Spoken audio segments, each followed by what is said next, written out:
cachorro-quente, pão de queijo, esfirra, quiche, tortas de diferentes sabores, bolos de chocolates. Já começou a salivar só de assistir? Essas são as vitrines que exibem as delícias dos bares da PUC. Com tantas opções, difícil é saber o que escolher. A professora da Faculdade de Nutrição, Raquel Dias, circulou pelo campus para mostrar como fazer a escolha ideal. A primeira parada, no prédio 11.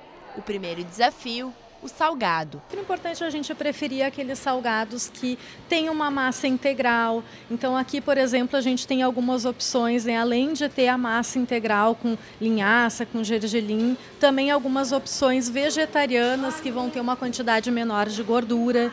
A gente precisa então prestar atenção principalmente, né, naqueles salgados que têm um volume muito grande, né? Então são salgados muito grandes.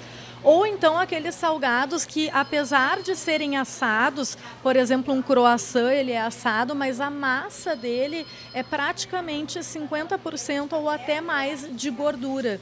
Então, mesmo esse salgado sendo assado, ele vai ter uma alta concentração de gordura e consequentemente, uma grande quantidade de calorias. E o que beber? Uma lata de refrigerante normal contém, em média, 150 calorias. Porém, os chamados zero caloria escondem algumas armadilhas. O refrigerante light, né, ou zero calorias, ele tem isenção total de açúcar.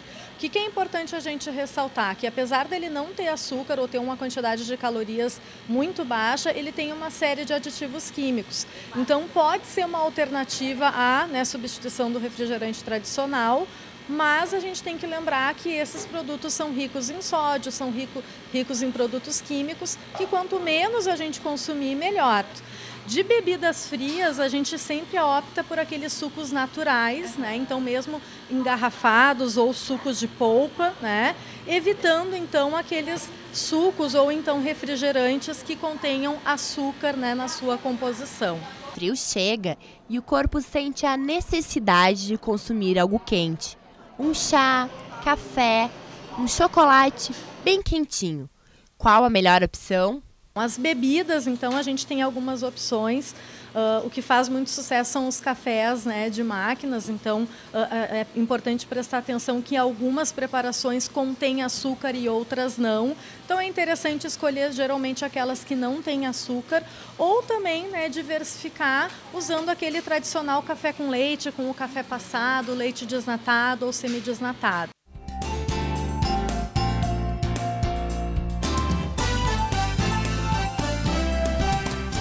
Célia Furlan é a nutricionista responsável pela elaboração do cardápio do Prédio 40.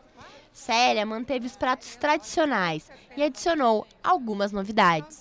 A gente procurou assim trazer, por exemplo, mais saladas, mais um acompanhamento como seleta de legumes, né? A gente colocou alguns pratos que pudessem, a pessoa ter a opção de escolher esse tipo de coisa, assim. Mas respeitando sempre, mantendo alguns pratos e modificando alguma coisa que a gente podia, no caso. Buscamos também um tipo de salgado integral, né, que é bem importante.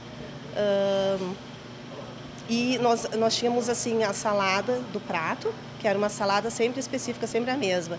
Então a gente criou mais assim uns 5 tipos de salada para o cliente ter a opção, né? Uma outra dica importante também, né, quando as pessoas consomem pratos que são pratos prontos, é observar também um pouco a questão da porção, né? Como o restaurante determina a porção, a pessoa tem que conhecer um pouco, né, o seu próprio corpo e o seu próprio apetite e avaliar se aquela porção não é exagerada. Então, como a própria Célia falou, né, às vezes se substitui, é um prato que tem o purê e o arroz. Será que a minha fome ou será que a minha necessidade nutricional comporta essas 2 porções de carboidrato, né? Então, de repente, solicitar uma substituição ou então convidar um amigo ou uma amiga para dividir o prato, né? Também é uma ótima opção, né? E a gente acaba, né, economizando também, né, nas calorias e também, né, dividindo o prato, né, na questão financeira. Então, são, né, esses detalhes que a gente precisa no dia a dia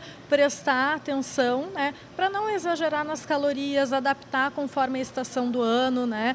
A gente sabe que agora com esse frio a salada realmente tem um consumo menor, então, mas por outro lado não esquecer de comer a salada ou então comer os vegetais cozidos. Aqui a gente tem, né, a sugestão do panaché de legumes, que são legumes refogados, né. Então tem como manter uma alimentação saudável comendo fora, independente da estação, é só, né, saber escolher os alimentos.